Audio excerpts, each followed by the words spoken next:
Good morning, everybody, and welcome to the City Planning Commission public meeting. And Madam Secretary, please Good do morning. begin. This is the City Planning Commission public meeting held in Spector Hall, 22 Reed Street. Today is Wednesday, October 19, 2016. As a courtesy during the proceedings, we ask that you please turn off all cell phones and beepers. All speakers should fill out a speaker's card at the desk outside of Spector Hall. In addition, we ask that those providing testimony please identify yourself, limit your remarks to 3 minutes, and speak clearly into the microphone. I will now call the roll. Chairman Weisbrod. Here. Vice Chairman Knuckles. Here. Commissioner Besser. Here. Commissioner Cantor. Commissioner Cerullo. Here. Commissioner Delausse. Here. Commissioner Duet. Here. Commissioner Edie. Here. Commissioner Efron. Here. Commissioner Knight. Here. Commissioner Levin. Here. Commissioner Marin. Here. Commissioner Ortiz. Here. A quorum is present. The first item is the approval of the minutes of the regular meeting of Wednesday, October 5th, 2016, and special meeting of Monday, October 17, 2016. On the minutes, on the two sets of minutes, may I have a motion to approve? So moved. Any discussion? All in favor? Aye. Any opposed? Any abstentions? Madam Secretary, the minutes collectively are approved. Okay. Scheduling. On calendar numbers 1 and 2, we have resolutions for adoption. Scheduling Wednesday, November 2nd, 2016, for a public hearing to be held in Spector Hall, 22 Reed Street. On the resolutions, may I have a motion to approve? So moved. Second. Any discussion? All in favor? Aye. Any opposed? Any abstentions? Madam Secretary, the resolutions are approved. The next part of the calendar is the report section on page 3. Borough of the Bronx, calendar number 3, CD4, C160038PQX, in the matter of an application for the acquisition of property concerning the Labor Bad Gate Community Child Care Center. For a favorable report on calendar number 3, Chairman Weisbrod, Yes. Vice Chairman Knuckles, Yes. Commissioner Besser, Commissioner Cerullo, Yes. Commissioner Delausse, Yes. Commissioner Duet, Yes. Commissioner Edie, Yes. Commissioner Efron, Yes. Commissioner Knight, Yes. Commissioner Levin, Yes. Commissioner Marin, Yes. Commissioner Ortiz. Yes. A favorable report has been adopted on calendar number 3. Borough of Brooklyn, calendar number 4, CD1, C160133PQK, in the matter of an application for the acquisition of property concerning Neostrus Child Care Center. For a favorable report on calendar number 4, Chairman Weisbrod. Nuestros. Nuestros. Child Care Center. Thank you.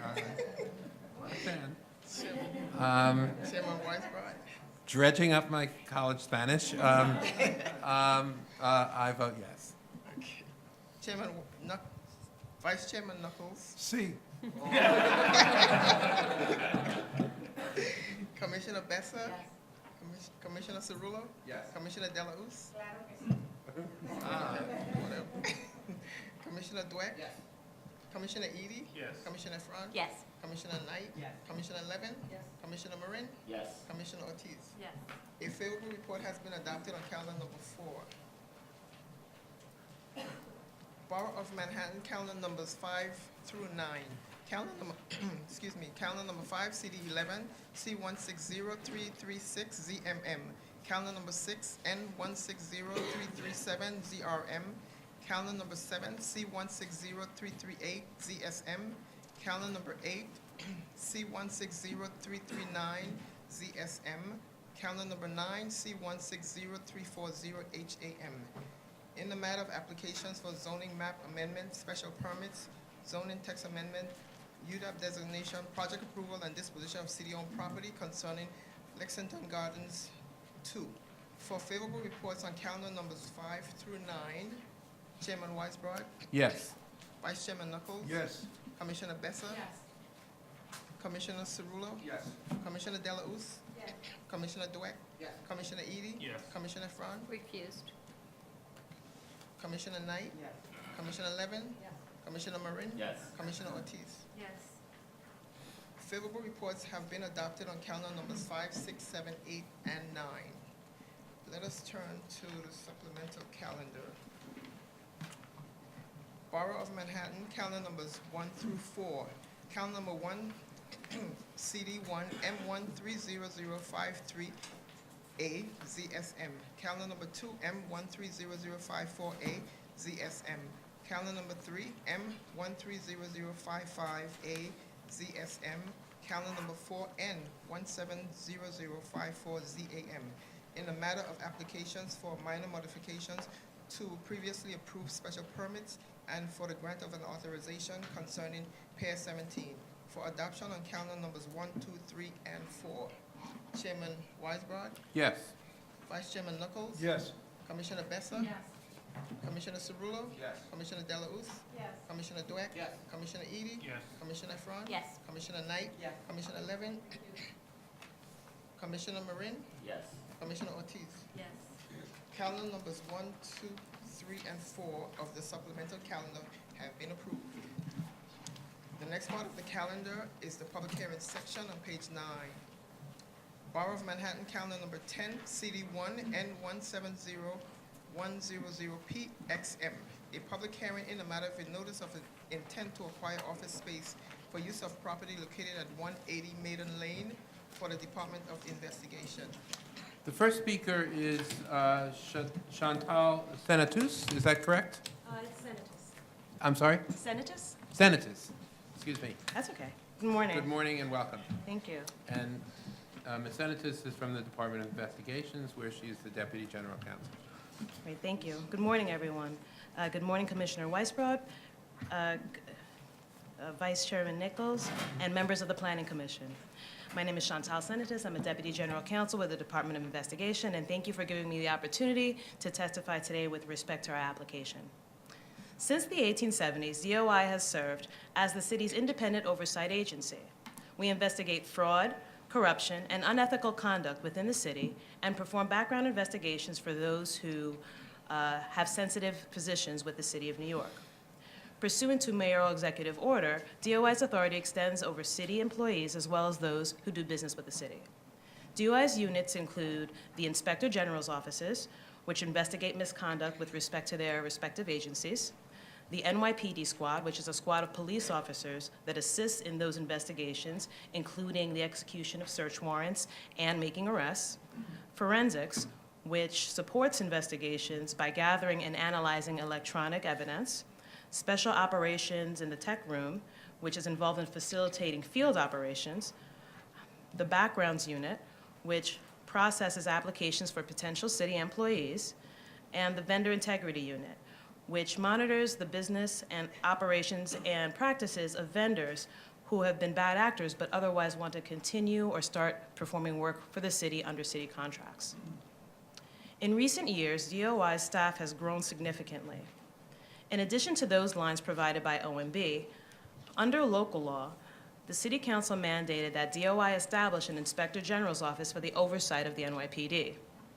And more recently, the New York City Health and Hospitals Corporation's Inspector General's office came under DOI's supervision and control, which also added staff to our roster. As a result, our main offices, located at 80 and 83 Maiden Lane, no longer meet the needs of our agency. Although we're continuing to hire people, new employees are doubling and tripling up in the existing offices.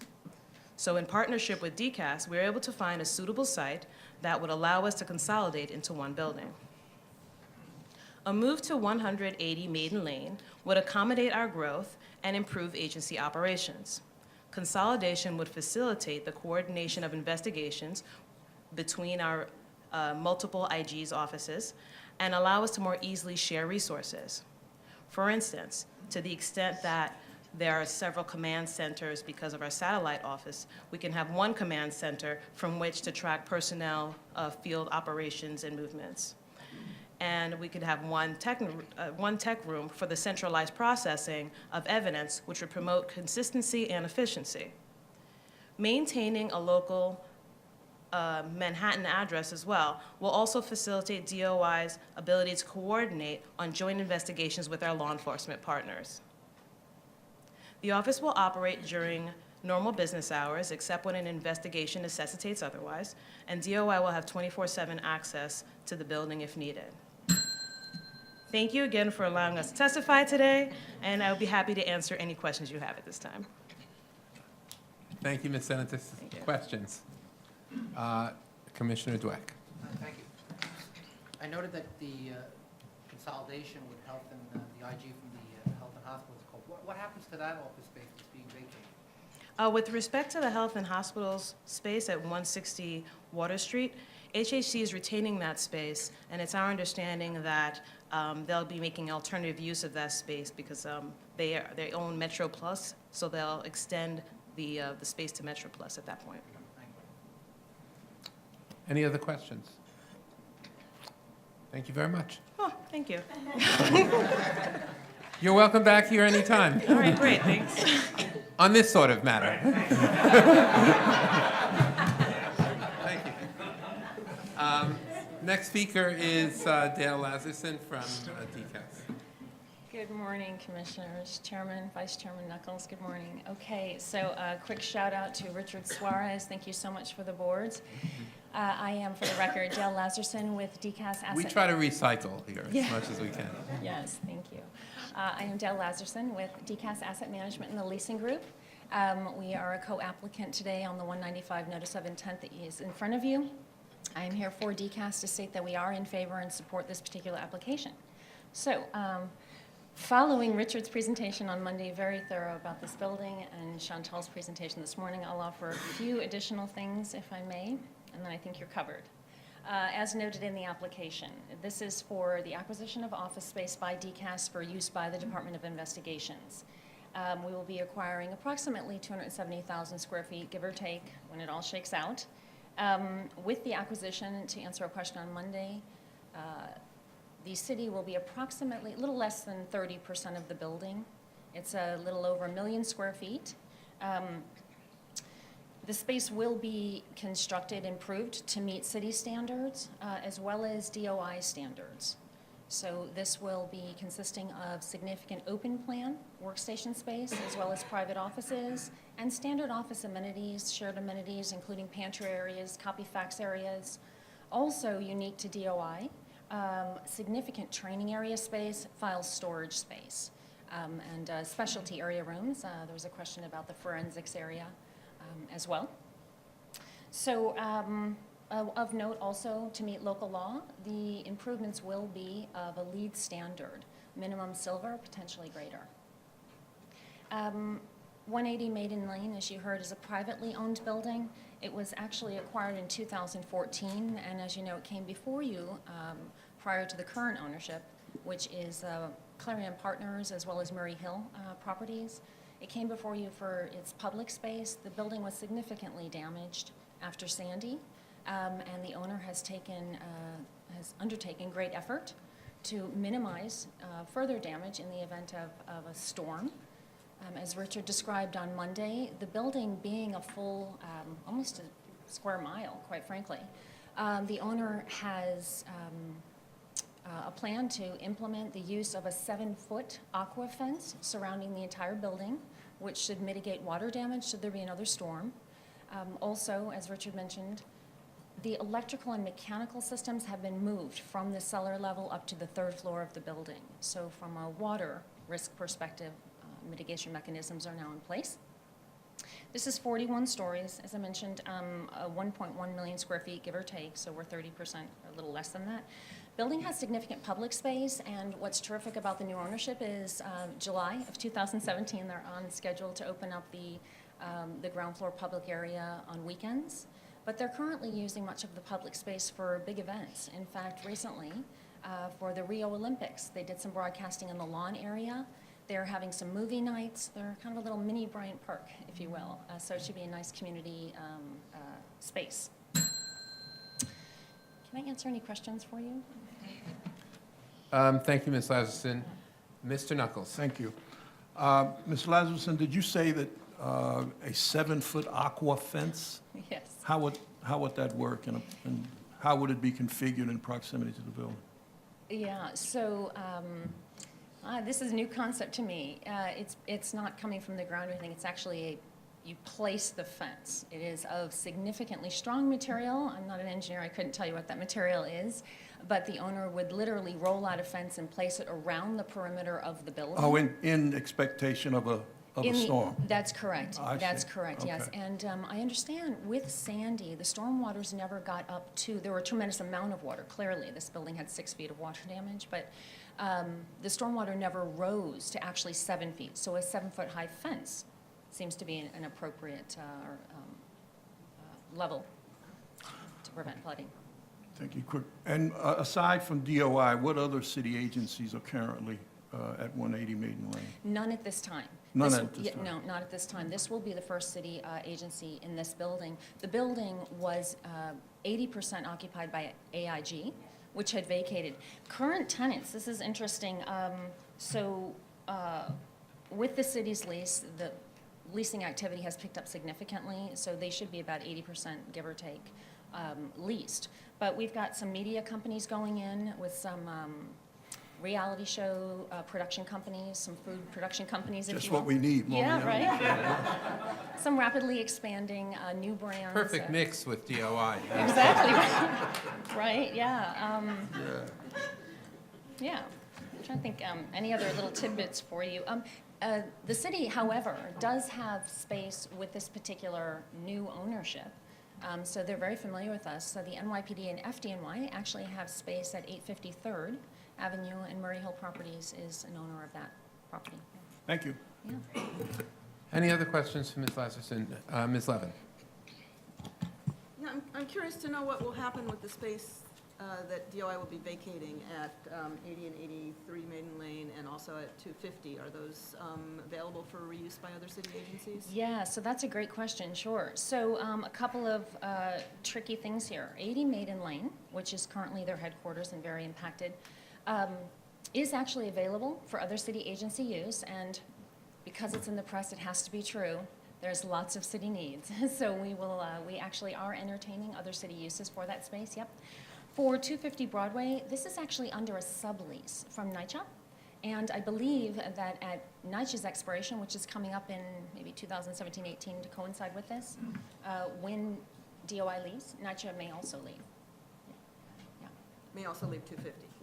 Yes, they will also leave their space, yes, exactly, yeah, yeah. But the city does have a lot of tenancy at 250 as well, other leases.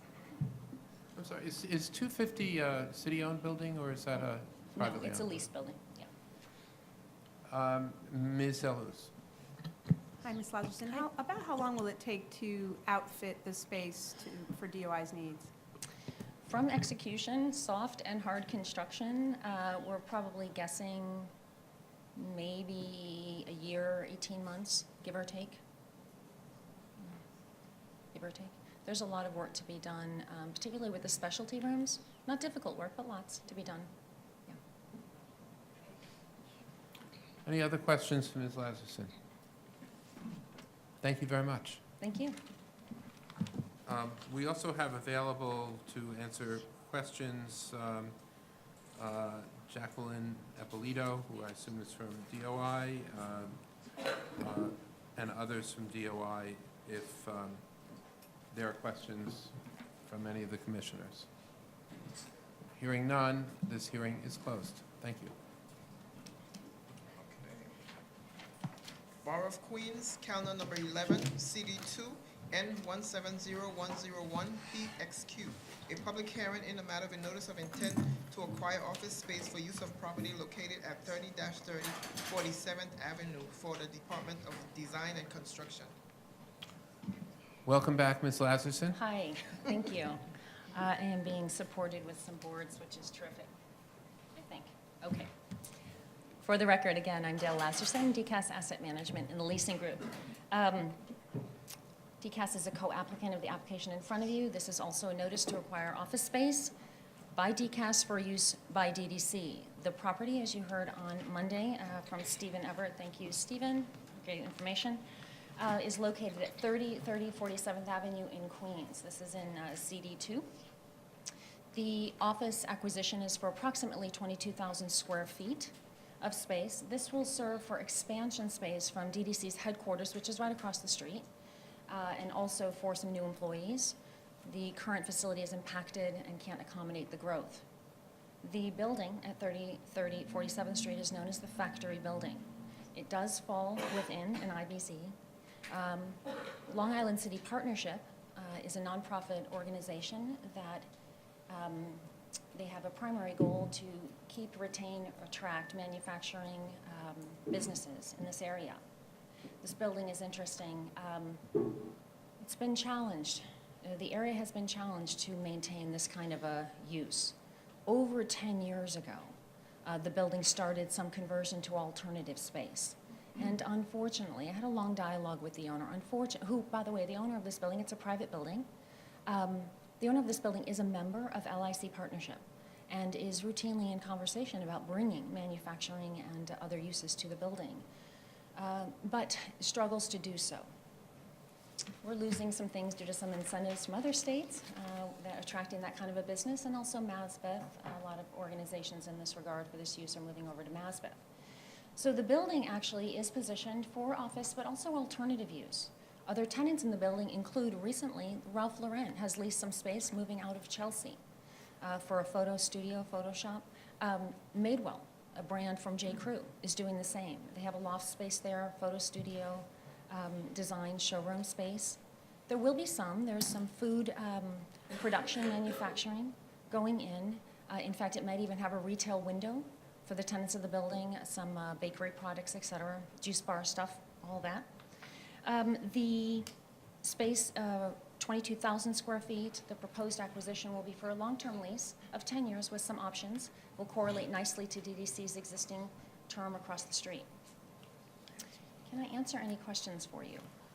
Well, Oh, the and I'm first sorry. question always comes from Ms. Efron Actually, with respect to this building. well, disappointed, I mean, we did rename it the Factory for a reason. It was supposed to be a beacon for manufacturing in New York City, in Long Island City, and you have answered the question I had. While it remains disappointing. Yes, and it is of note, in CD2, the city has significant square footage in this area. In fact, with DDC's headquarters at 30 Thompson across the street, and with DOH's headquarters at 2 Gotham, which you heard about earlier this year, and other city agencies in CD2, we have well over 1 million square feet of space, mixed, not only office, but some storage. And this particular building has a C of O that does allow for office as well as storage and warehousing. And from an industrial perspective, manufacturing, true industrial is sometimes challenged being in a vertical building. This is 10 stories.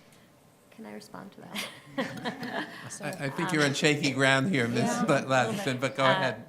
Well, the building historically had, I think, 3,500 employees involved in manufacturing Yes. when fully leased. And they mitigated the ground floor aspect by having 10 elevators with direct loading directly to the floors, and there are actually advantages for being on an upper floor in those cases. That being said, I'm not sure it's something to celebrate that there's 1 million square feet of city office space in one of the most significant IBZs in New York City. And that's a conscious choice on the part of the city to place office space there, but for the very same reason why it's an attractive, appealing place for city office tenants and the workers who we're very lucky are part of the city office tenancy. It is ideal space for manufacturing and distribution in New York if we still intend New York to be a center of manufacturing for proximity to the airport and the highways, and a really attractive pool of talented workers within quick access from the trains. Yep. The building is absolutely configured in that regard, and it does have great amenities, lots of loading docks, and as you say, vertical shafts. But unfortunately, the history here of the attracting this kind of a business is difficult. I just wanted to clarify, the city's presence of a little over 1 million square feet in this district is not entirely made up of office, but it does go to the point that this is an attractive area for working, for the working community. So, My question is there literally no expansion space at IDCNY at the moment? I don't believe so. I don't know. It's a great question. I mean, can get back to you on you that. know, we have for now decades had city agencies at IDCNY at both as School Construction Authority, Department of Design and Construction, And that facility, which was in certain ways built for a certain kind, or renovated for a certain kind of use that is no longer viable, and consequently city offices did go in there, would be, especially since DDC is already in that complex, I think I'd be interested in knowing why that wasn't a viable option here for expansion. Representatives from DDC are here to speak about their operations following me. I will offer that for DDC space at the building, they are impacted. They really just don't have additional space to grow. For the rest of the project itself, NYPD is also present, DOT happens to be present. So I suspect that in our search, one of the nice things about the building, the factory building, it was its proximity for expansion. I suspect that if space was available that would have accommodated, that would have been the first choice for a number of reasons. The proximity to the headquarters, obviously, operationally would be very efficient. So the next best thing across the street. We did look at some other properties, but I would I'll find ask out. if you could get back sure. to us on that very specific question, whether there is any vacancy in the IDCNY complex itself, given that that is basically a campus unto itself. I will certainly do so. Sure. And Ms. Efron? Along the same line of questioning as the chairman, we recently saw, I think, 2 applications at the Citibank building, which is a subway stop away, and just wondering about that as proximity. I don't know how much of the DDC, and I wouldn't pretend to know, needs to be face-to-face and walking distance, but it just seems that the city's made significant investments in office complexes in Long Island City, and just wondering. And this is not to say that there isn't merit to this. I completely understand it, and it's just to have a stock of manufacturing space available in such a prime area seems like an opportunity to just question why it's becoming office space. You have answered my question from yesterday, though. With respect to Citibank's space, so yes, we came in front of you for the Department of Health, and we have acquired some space for them. Right now, City has not placed additional space on the market, so just a quick reminder that that tower is currently under full lease by Citibank. So our presence is now a sublease there. We have our eye on the radar and have dialogue with the owner of that property. And hopefully, as space is put on the market, if by City or directly, we can take another look at it. I know DDC actually did look at it, but once again, going there versus right here, the proximity is helpful. I mean, just to say that, you know, our jurisdiction here is really limited to the land use implications of city office leases, but those implications are really a two-way street. One is what the implications are for city agencies and their operations, and that's obviously very important to us as part of the city family, but also the implications of what impact city leases have on other major land use goals. So. Certainly, and I think that DCAS, we have continued and frequent dialogue with other agencies, including EDC, when we are site searching and selecting. I think in this particular case, the supply, this particular building, its conversion for these alternative uses, not manufacturing. It's not to say that we shouldn't be respectful of that, but it started quite a long time ago, and as the owner has positioned it for this use, taking advantage of it since it's there and it's on the market is not a bad thing to do, but you know, it was of interest to us. I think that if the owner was successful in attracting manufacturing uses, he wouldn't have the vacancy and be positioning it for some of the alternative uses. And again, he is a partner, he is a member of the LIC partnership, so I know that he's very respectful of the desire to maintain or retain manufacturing in the area. Commissioner Deluz.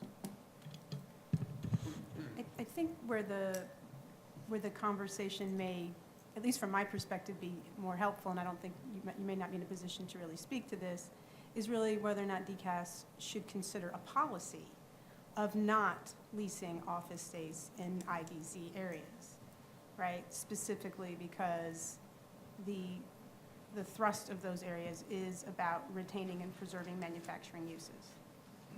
Even if the building C of O allows for a different use. Sure. Yep, that is a policy question. I can certainly bring it back to my management for consideration. And just to maybe add to that, clearly, we know that in manufacturing zones, office use is permitted, and office use is, generally speaking, can outcompete in terms of economics manufacturing uses. Not always, but generally speaking. And so, I think where the city does have an influence, I think we do want to be mindful of that there could be many, many reasons why an owner has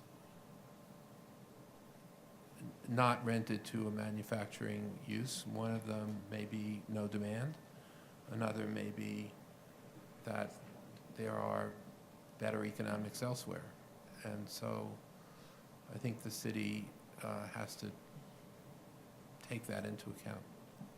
That's very articulately said, yes. I think the city, being such a large tenant and a user of space, can certainly underscore the efforts and the intentions of IBCs by assisting, and at the same time, being such a large tenant and an owner of property ourselves, the city is also respectful of ensuring that things that may be sitting vacant, not necessarily because of the best and highest use or the intentions of a higher pro forma, if something is sitting vacant, if it's already positioned, the opportunity to assist in building owners, making sure that things don't fall into distress and vacancies can be filled up if we have a need. There's a supply demand, so as you say, there is a fine balance, and we are in a good position to have that dialogue, and I will discuss this with our management. Thank you.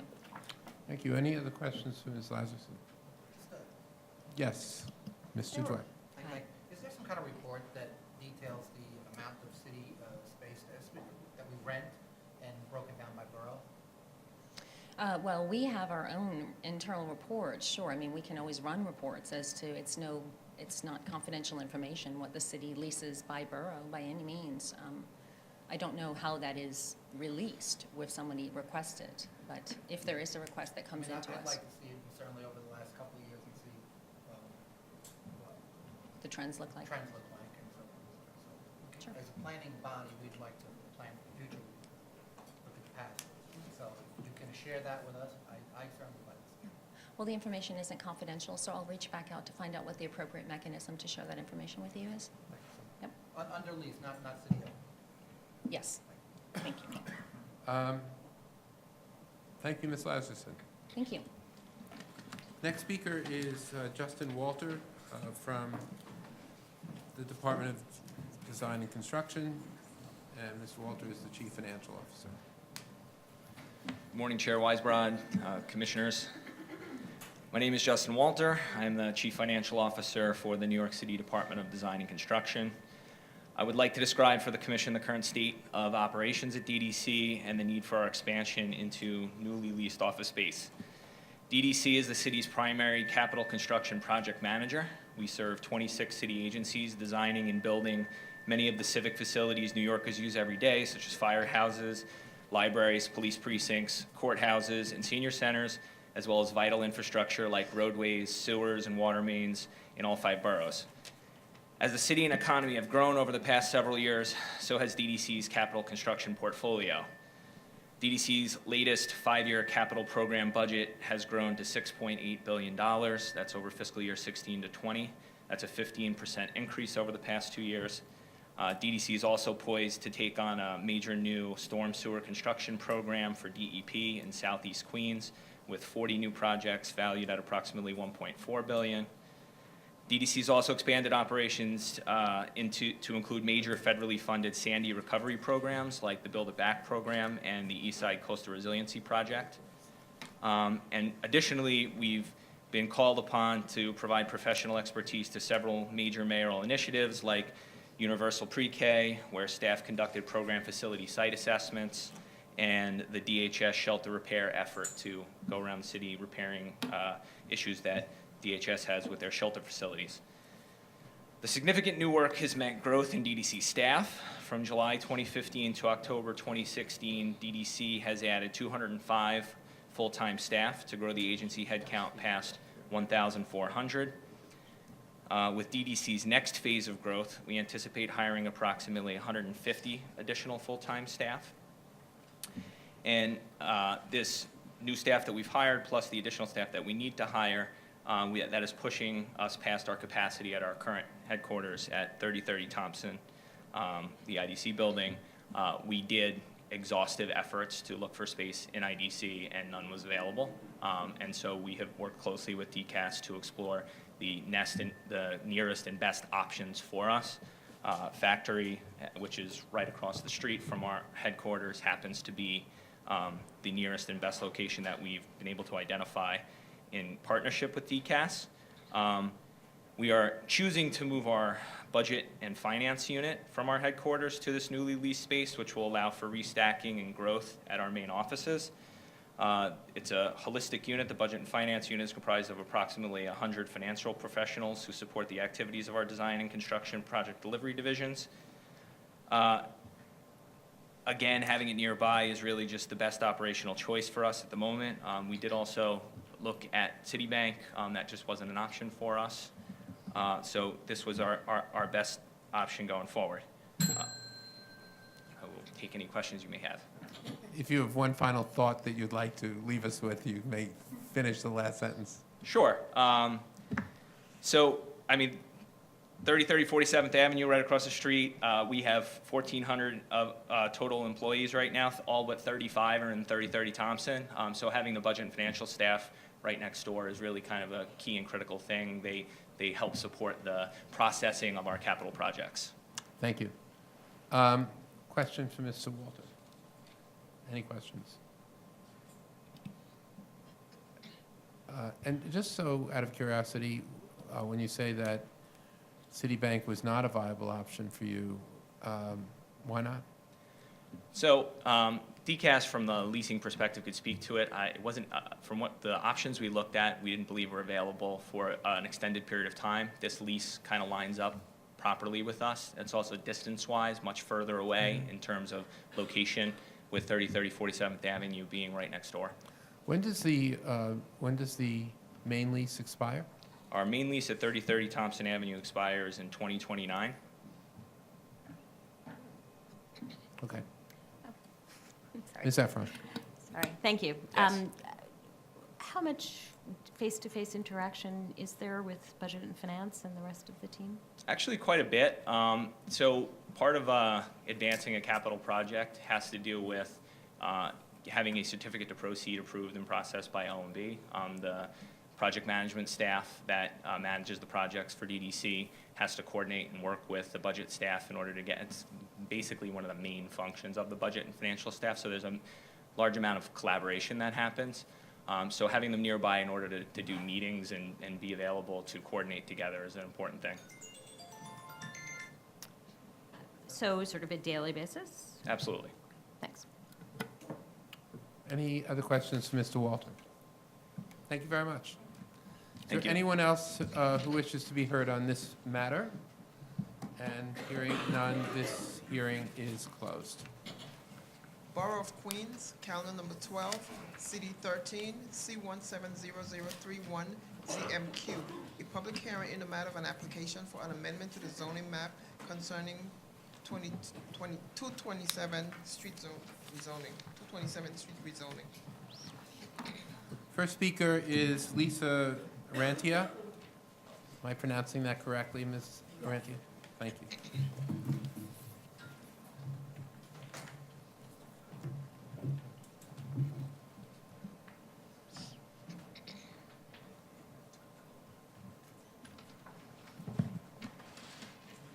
Good morning, Chairman Weisbrod and Commissioners.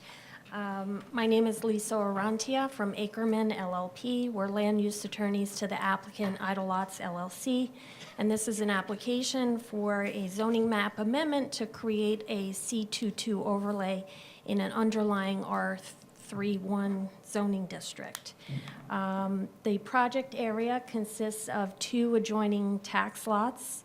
One is 10,000 square feet, the other is 2,000 square feet. It's a corner lot with frontage on 227th Street and frontage on 145th Road. The proposed development is for a public parking lot with 27 spaces. It will provide parking for tenants and visitors of nearby retail stores and a house of worship in the nearby commercial overlay on the east side of 228th Street, and to storage and office buildings in the manufacturing district to the south, south of 145th Road, as well as to local residents. The proposed use will relieve parking demand on the surrounding residential streets in an area of limited mass transportation. The applicant will operate the public parking lot. An attendant will collect fees according to a posted fee structure, and parking will be on a first-come, first-served basis. The intended fee is $15 a day. The hours of operation are proposed to be 8 a.m. to 7 p.m. With no overnight or weekend parking. Just to go over the background of this application, there were 5 ECB violations issued to the premises and 2 DOB violations. They were all related to occupancy without a C of O, use inconsistent with the residential district regulations, and work without a permit. All the penalties have been paid. There remains some paperwork to be done to close out these violations. The rezoning application that was pending at the time of the issuance of these violations was withdrawn. The present application was filed, and during the pendency of this current application, the lot has been closed. It remains closed. There's no lease obligation to provide parking in this lot. There were arrangements made to relocate the vehicles that were formerly using the lot to another space. They're now located on site on a nearby lot. It's block 13474, lot 12. And just finally, the community has expressed support for the application. CB13 confirmed a unanimous vote in favor of the rezoning. Borough President has recommended approval of the application, and Councilmember Donovan Richards has asked for favorable consideration. You finished? Okay. Thank you. Given the change in intent from essentially an accessory parking pursuant to a lease to now public parking, why is the lot going to be closed on weekends and evenings or overnight? Well, the lot is going to serve the purpose of reducing the demand on the public streets that is caused by, on these residential streets, that is caused by these nearby uses, the commercial warehouses, visitors to the warehouse spaces, and to the retail uses in the commercial overlay. It's just going to reduce demand at a time when people are traveling to those lots. But it will be public. It's open, first come, first serve. Anyone wishing to use the lot may do so. But I still don't quite understand why, given its public nature, why it wouldn't be available to the surrounding community if they wish to pay on weekends or overnight as well. Why should, if it's public, I just don't understand why it should be closed or what the reasoning is behind it. Do you know? Well, that is the intended use. I believe that the applicant would be willing to consider keeping it open on the weekend if that's what would best serve the community. I'm just curious I'm not pressing it one way or the other. I'm just curious as to why. That's, I believe it's considered now is that the most use it will see is during the weekday. other questions? Ms. Levin? Well, pursuing the same line of inquiry, you mentioned that it was anticipated that parking would be $15 a day, but will there also be hourly parking? Or would people use this lot only if they were in the area for the entire day? I don't know the answer to that. I think this is just the proposal for now. We'll have to see what the demand will be. But right now, it's proposed to have a daily rate. Yeah, which I think would eliminate the parking for local retail and the House of Worship, which is one of the justifications That may be you so, mentioned right. going in. So, I mean, I think we just have to be clear that what is proposed here is parking for the two warehouse facilities, which I think is you've indicated in your explanation of expected traffic patterns. Right. Ms. Efron? And given that it's likely to be used by the employees, is there a prepaid arrangement, or will this end up being where the individuals who are working the facilities would rather park on the streets because it doesn't cost $15 a day? There is no prepaid arrangement. Okay, but there is a lease obligation to There provide is no parking. lease obligation. no lease Right. obligation. I'm sorry, I understand now. Any other questions for Ms. Rantia? Thank you. Thank you. The next speaker is Frank Liggio from the JFK bid. Welcome, Hi. Mr. Liggio. Hi, thank you for the opportunity to speak on behalf of this application. As Chairman said, my name is Frank Liggio. I'm with CBRE, First Vice President and the co-chair to the JFK, soon-to-be-formed JFK IBID. As I've previously appeared before this board to bring awareness to the need to improve South Queens and the commercial real estate market, this proposed use will bring a direct benefit shared by the commercial uses in Southeast Queens as well as the residential community. The building that this lot will serve has improved the quality of life for the entire surrounding community by providing off-street parking, sanitation services, improved security, and most importantly, jobs, to which is important neighborhood concerns addressed by the proposed use. Idle lots substantially improved the derelict sites, eliminated rodent infestation, overgrown weeds, accumulated debris, and graffiti construction barricades that were an eyesore in the community. Additional off-street spaces will be an asset that supports the successful activities of the air cargo industry while improving the quality of life of the residential neighbors. Thank you. Thank you, Mr. Liggio. This site is within the JFK? No, it is proposed not bid? within the IBID boundaries that have been designated. It is still just to the east, but the owners have been very cooperative and want to be a part of it. It was within the boundary lines while we were establishing them that it was just too far off into the residential area to be included in the map. So we're giving the option if the owners want to be a part of the IBID, they're more than welcome to be a part of it. I don't know quite what that means. It's either in the bid or not within the bid. Well, aren't they? the actual boundaries of the bid go to 184th Street or Springfield Boulevard on 147th Avenue, which is just to the west. So if it's at 184th Street or Springfield Boulevard, this building is at 227th or 228th Street. So there is I want to say a half a mile distance.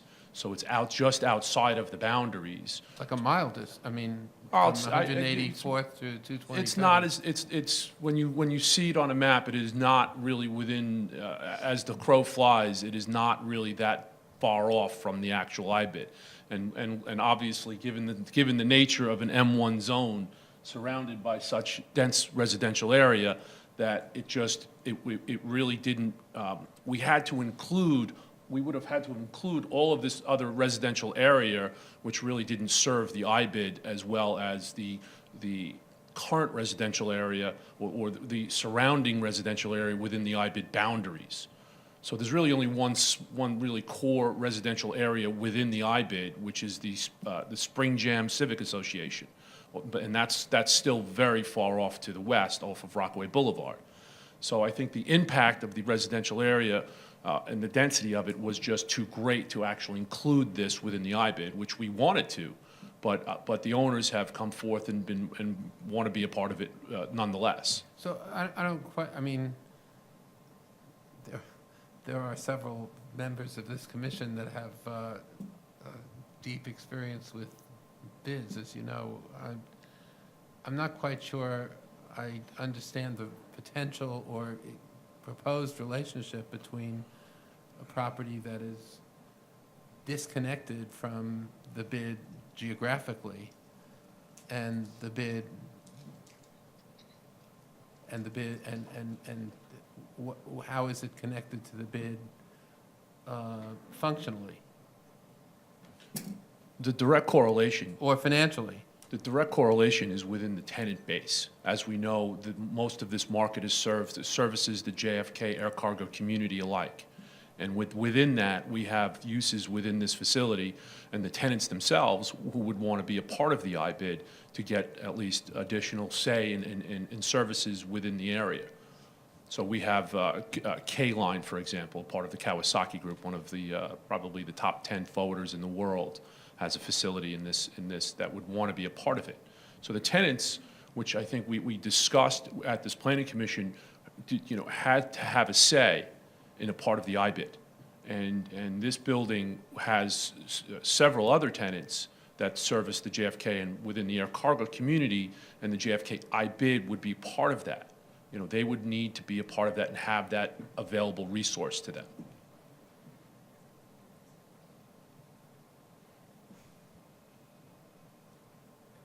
You raised the question. I get the concept of everybody working together. I mean, I don't know that it actually relates directly to, but it's a vision for how this will all play together. Mr. Cirillo is our bid expert, so we turn to him. So, I guess the issue is, or the sort of actual way to look at it is, it's not connected, but there's this sort of flow that there will be interaction. I mean, that's how I'm seeing this, but I mean, the question is certainly has merit because it's being pitched in a certain way, but I think it's just that this will be a valuable asset to in and outside of, and everybody who can access it will be able to access it. I mean, I guess that's how I'm interpreting this, but I don't know how there would be a direct, uses direct, but in terms of dollars and other levels of support, there would be no legal way to incorporate those things, at least not before us today. Is that right? I mean, there's no expectation unless it's voluntary. If I can provide a brief example. The biggest problem we have within this community is obviously the vehicular density within the residential community. And part of that vehicular density brings tractor trailers and large box trucks. So the two communities have, and the two uses, the residential and the commercial use, obviously have some very direct disparity, some very direct issues between the two. I mean, nobody wants trucks in front of their house. Nobody wants cars parked in front of the house.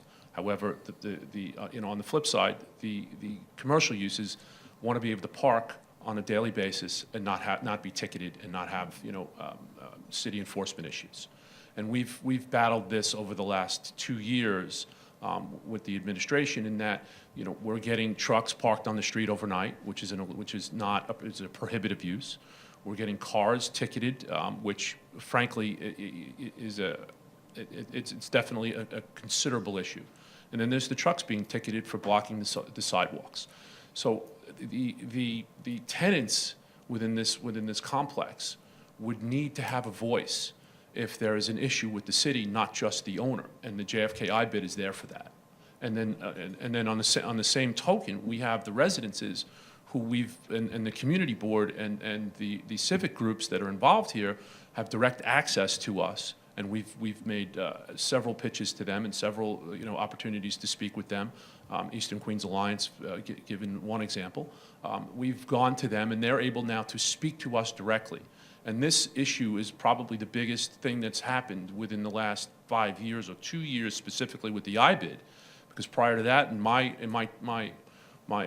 career that I've had at this airport in this market for the last 15 years, we've never had any communication with the local residences until this IBID was formed. I mean, outside of a few of them that were able to just knock on the door and say, please stop idling your truck in the middle of the night in front of my house. So now that we have this open communication, the IBID is a direct benefit. And the city, the EDC and the city are to thank for this, for forming it and actually, starting this, because it wasn't started within my, with my actions or any actions of the owners of these properties.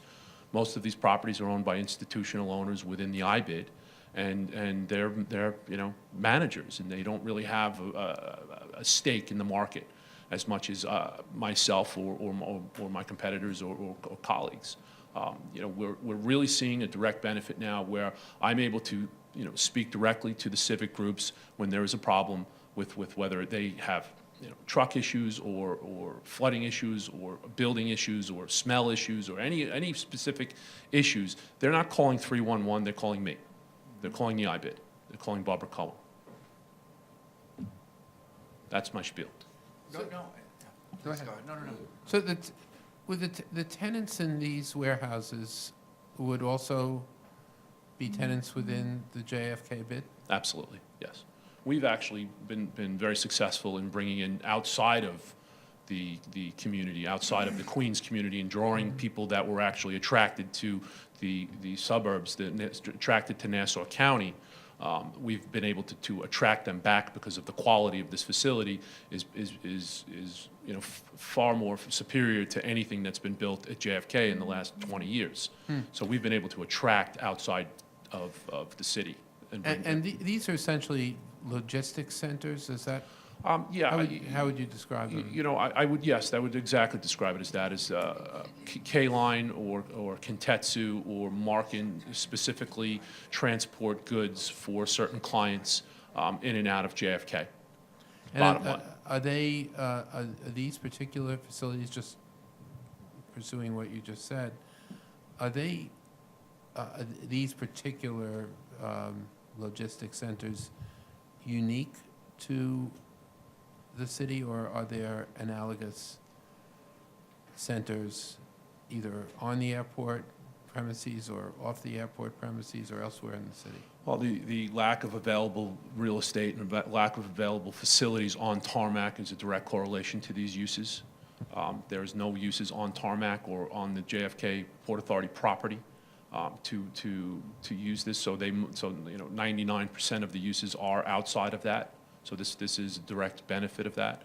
We are now, though, seeing many other uses, other warehouse-type uses or logistics uses to service South Queens, because there's no opportunity in the northern part of Queens or Brooklyn, to where most of the uses are being kind of consolidated. Are they significant employment generators in and of themselves, or? Yes. I mean, you'll see tremendous more out of the cargo uses, out of the JFK uses, in that there are office use jobs and warehouse jobs and drivers jobs. So you have multiple types of jobs available to the community, whereas you would have a typical warehouse that only services, is basically just a holding spot for goods. These are actual corporations. K-Line, for example, this is their North American headquarters. They have a several thousand square foot office with 30 or 40 high-paying jobs in them.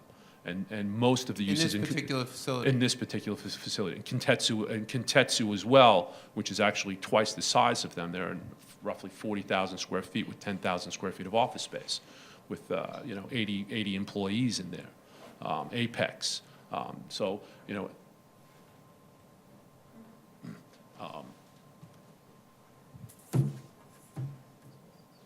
the new complex, Idlewild, really services this well in that you have the office space on the second floor and the warehouse on the first floor with interior loading docks, which is something incredibly unique to JFK in that most of the facilities, as we know, were built in the 60s, 70s, and upwards of 80s outside of International Airport Center.